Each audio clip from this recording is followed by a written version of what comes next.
Auparavant, Mofan avait réussi à éveiller 2 talents rares, mais il les avait gardés secrets jusqu'à ce qu'il soit contraint de les utiliser lors d'un duel difficile. Il est finalement forcé de déménager dans une autre ville où il éveillera, à la surprise générale, 2 nouveaux talents.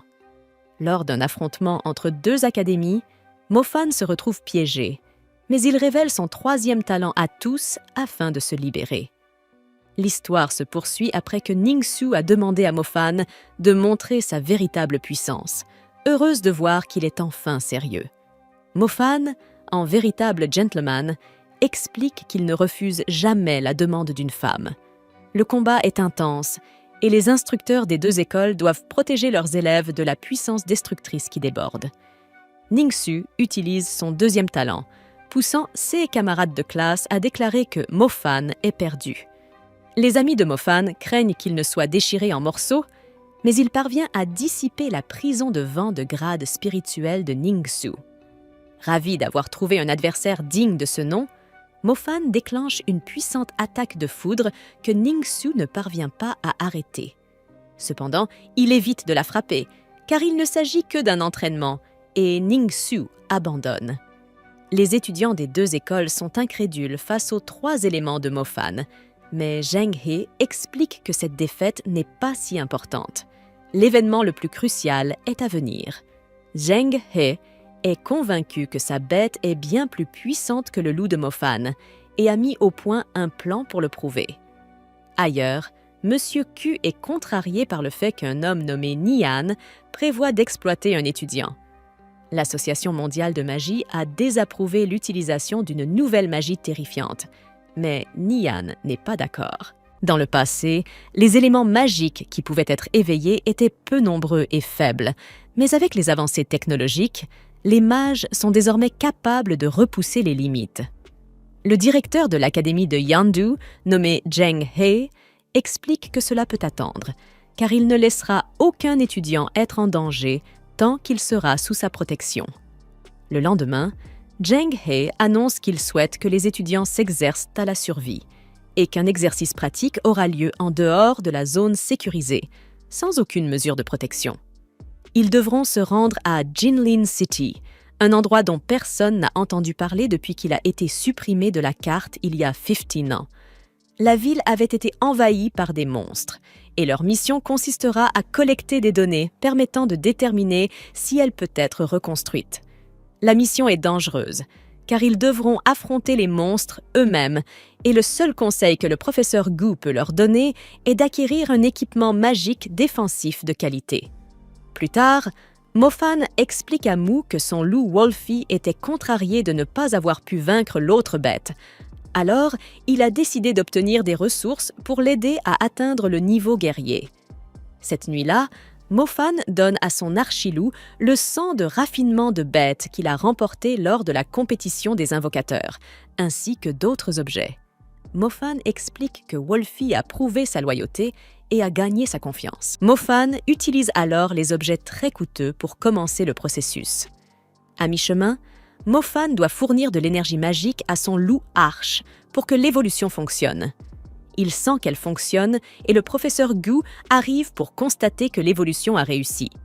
Il est incrédule, car l'archiloup est une bête de bas niveau qui n'a que très peu de chances d'évoluer. Cependant, Mofan a réussi à le transformer en loup de l'étoile du martinet de niveau guerrier. Ailleurs, un chasseur se demande pourquoi il doit être responsable du désordre créé par les militaires. Il explique que les expériences sont immorales, puisqu'un échec signifie la mort d'un mage. Le roi des chasseurs arrive et révèle que le sujet de l'expérience est cette fois un mage avancé possédant 3 éléments. Il explique que la transformation du mage en démon sera la plus terrifiante à ce jour. Quelques jours plus tard, les élèves entreprennent leur voyage au-delà de la zone de sécurité. Mu explique que la région compte au moins 10 tribus de démons et qu'elle a été baptisée la forêt des démons. Chaque fois qu'une tribu attaque une ville, elle doit sonner l'alarme rouge 100. Song explique que Mofan le sait très bien, mais il est réprimandé par Ningsu pour avoir parlé avec désinvolture de la crise à Bo City. La ville de Jinlin se trouve juste après un tunnel, Mais un élève craint qu'il n'y ait des monstres à l'intérieur et leur recommande de prendre le chemin de la montagne. Les autres ont confiance en leurs capacités et Mofan ne peut que soupirer devant leur ignorance.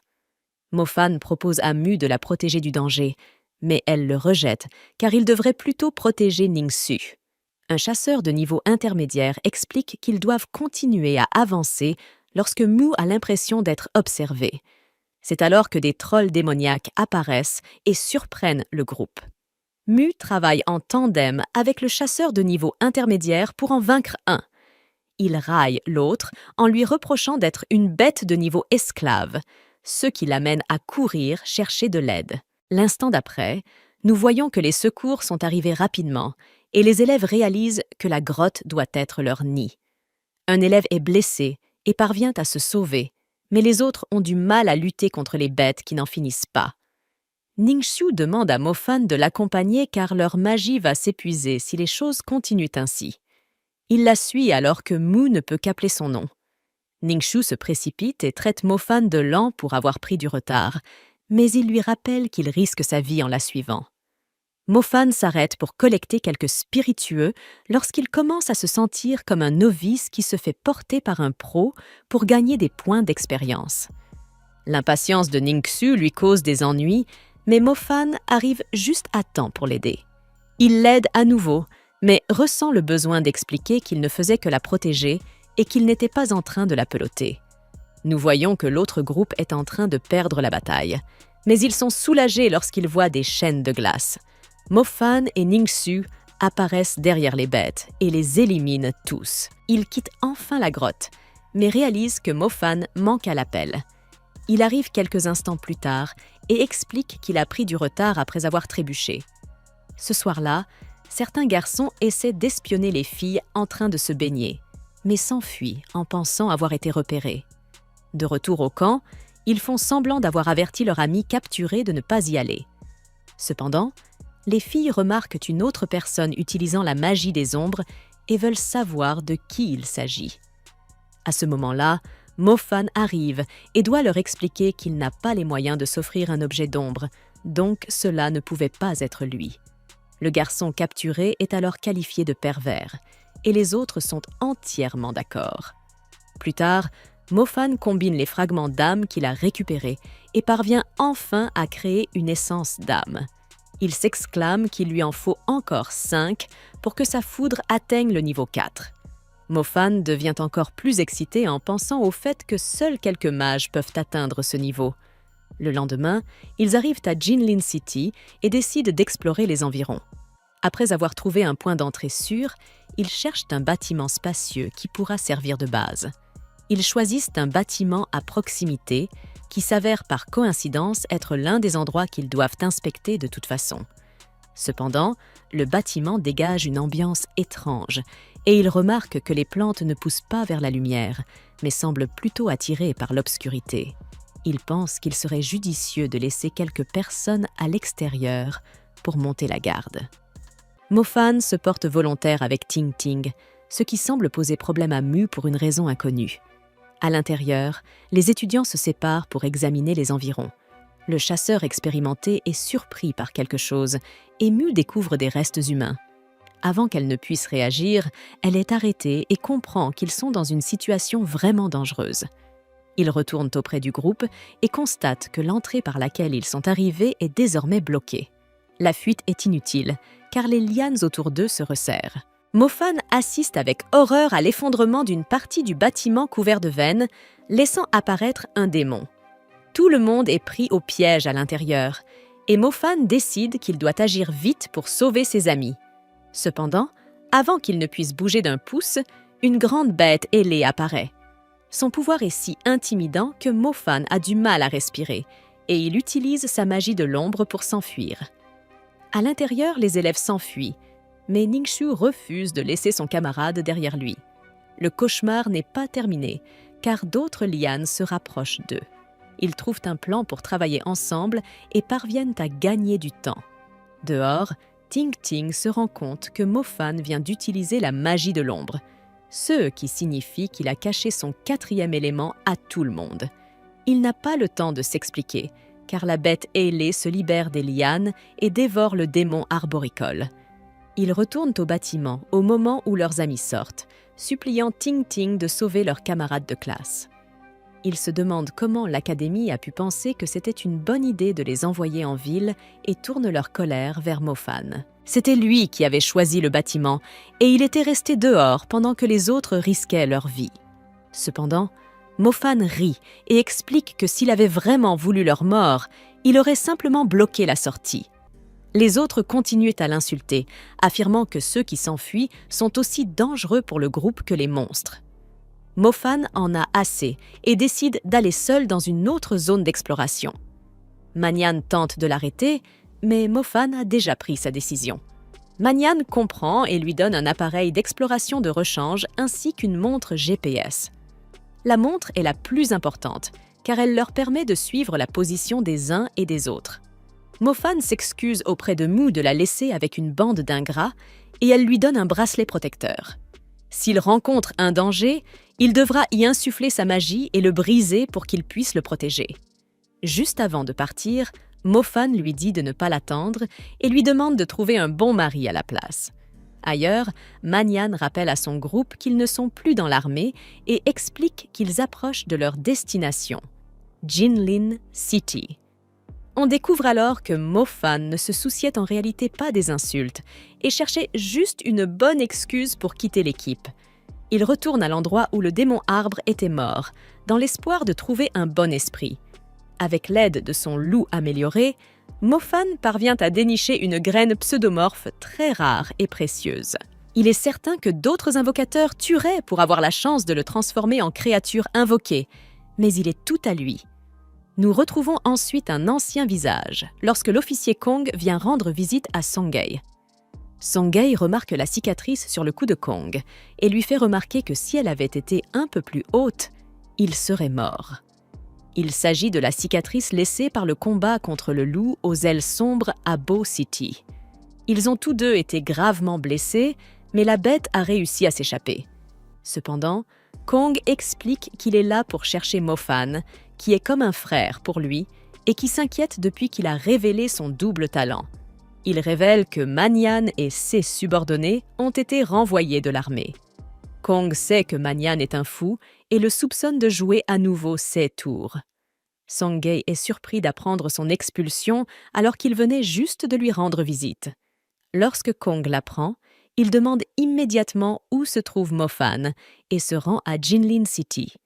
Dans la ville, Mofan se rend compte à quel point il est devenu plus fort, car les loups qui lui causaient autrefois des ennuis ne sont plus que des jouets pour Wolfie. Ils sont encerclés, mais Mofan doit terminer son enquête, et il commence donc à se battre. Nous voyons que Mofan a vraiment parcouru un long chemin depuis les jours passés à Bow City, où une seule de CIS créatures représentait déjà un grand défi pour lui et ses camarades de classe. Maintenant, Mofan est capable d'en affronter plusieurs et se prépare à devenir encore plus fort en collectant leurs esprits. Ailleurs, les autres étudiants s'en sortent bien pour survivre, mais ils n'ont réussi à mener qu'une seule enquête, avec encore beaucoup d'autres à faire. Certains étudiants commencent à apprécier davantage Mofan en réalisant à quel point il est difficile de combattre sans lui. Un autre étudiant pense qu'il est peut-être déjà mort, mais Minam révèle non seulement qu'il est vivant, mais aussi qu'il est en route pour revenir. À leur nouvelle base, Ming est revenu avec de l'eau, mais il explique qu'il a des démangeaisons à cause des piqûres d'insectes. Ting Ting explique que l'état de la fille n'est pas bon, car ses blessures sont également affectées par du poison. Elle met donc un antidote dans l'eau. À ce moment-là, cependant, Ming est submergé par des pulsions et doit être éloigné de Ting Ting. Plus tard, Mofan revient et révèle qu'il a déjà effectué 2 enquêtes. Certains étudiants supposent qu'il n'y avait probablement aucun monstre là-bas, mais Minam souligne que ceux sont en fait les zones les plus dangereuses. Mofan se moque un peu à son tour et Ningsu doit intervenir pour leur dire d'arrêter. Cependant, un autre étudiant dépouille le garçon, déclenchant une nouvelle dispute. Tout le monde semble à cran, et Ningsu prend Mofan à part pour en discuter. Mofan pense que c'est simplement leur comportement habituel, mais elle souligne à quel point il était étrange que Ting Ting l'ait enlacé si rapidement. Mo Fan explique à Ning-Su que Ting Ting a juste un faible pour lui, tout comme elle en avait un autrefois.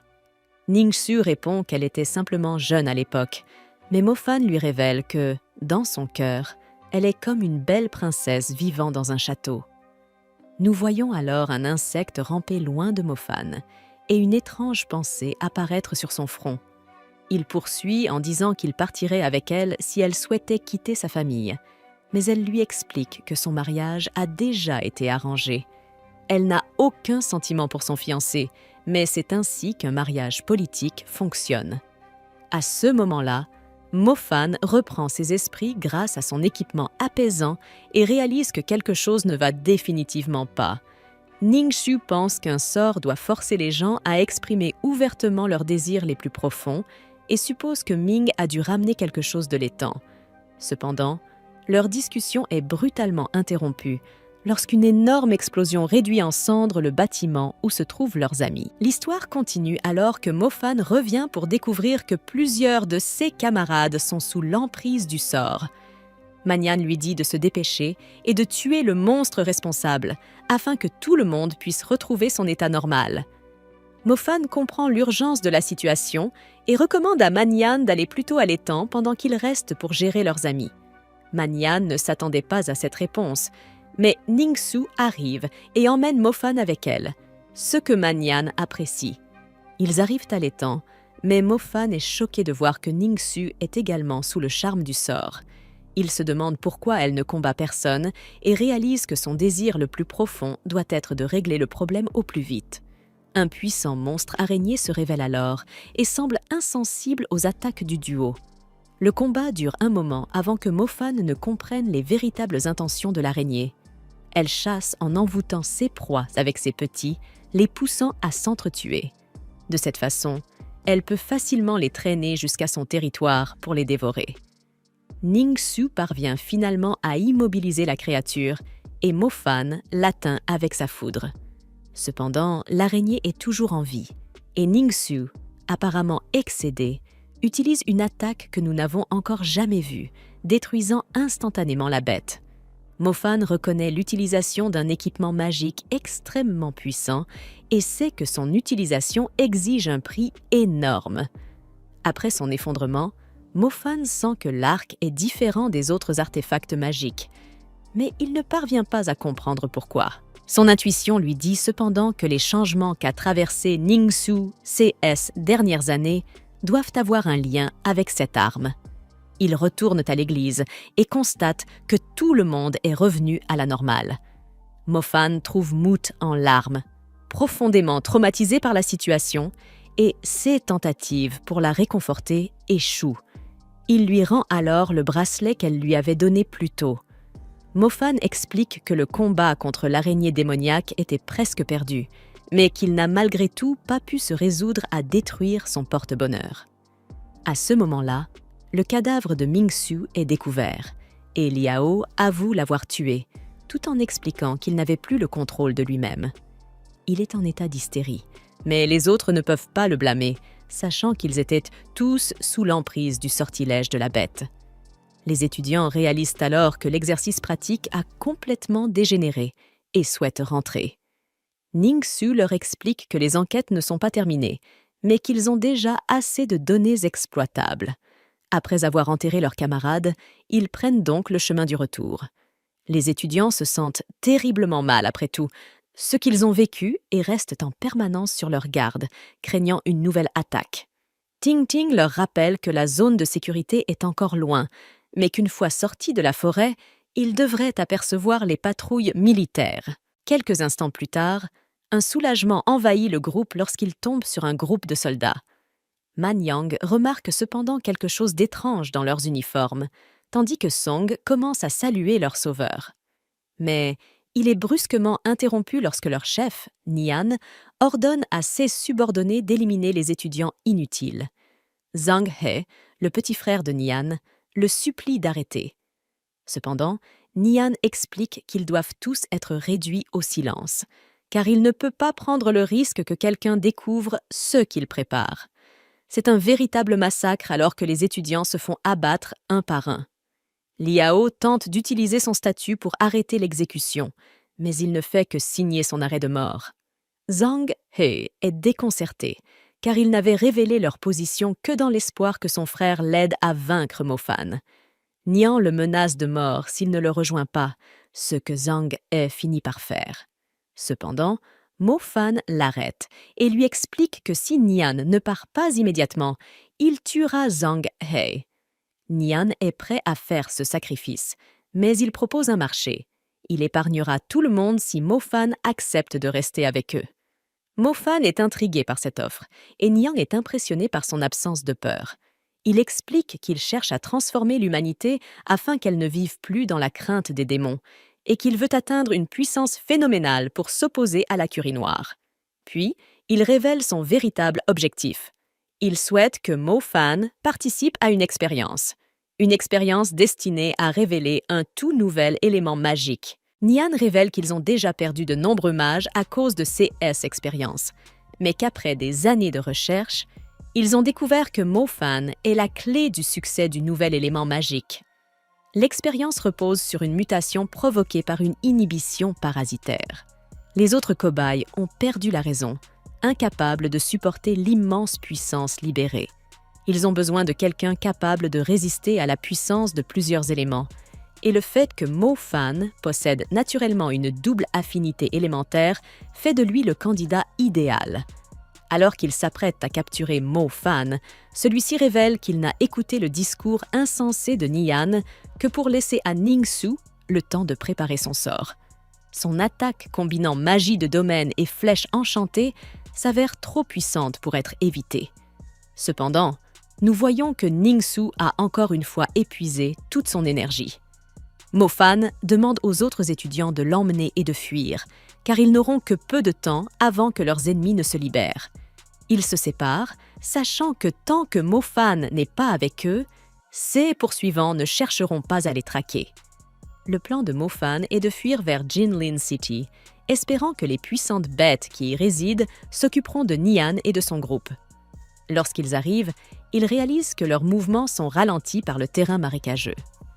Mo Fan profite de cette opportunité pour s'échapper, mais même à distance, il peut voir à quel point ses adversaires sont redoutables.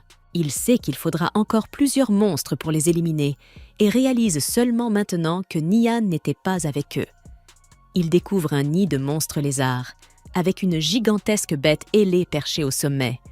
Le groupe arrive et explique que ces reptiles ne sont rien de plus que des insectes pour eux. Mo Fan décide de voir si c'est vraiment le cas et agite le nid.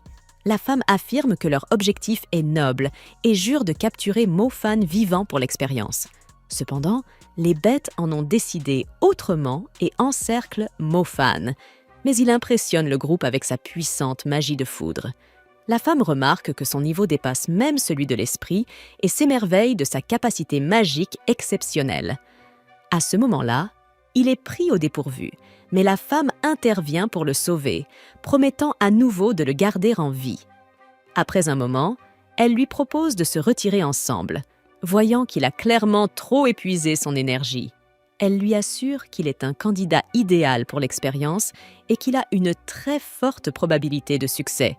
Cependant, Mo Fan refuse toujours de leur faire confiance, rappelant avec colère la façon impitoyable dont ils ont tué plusieurs autres étudiants. Elle continue de le supplier, expliquant que leurs expériences sont bien plus humaines que les sorts de malédiction de la Curie noire.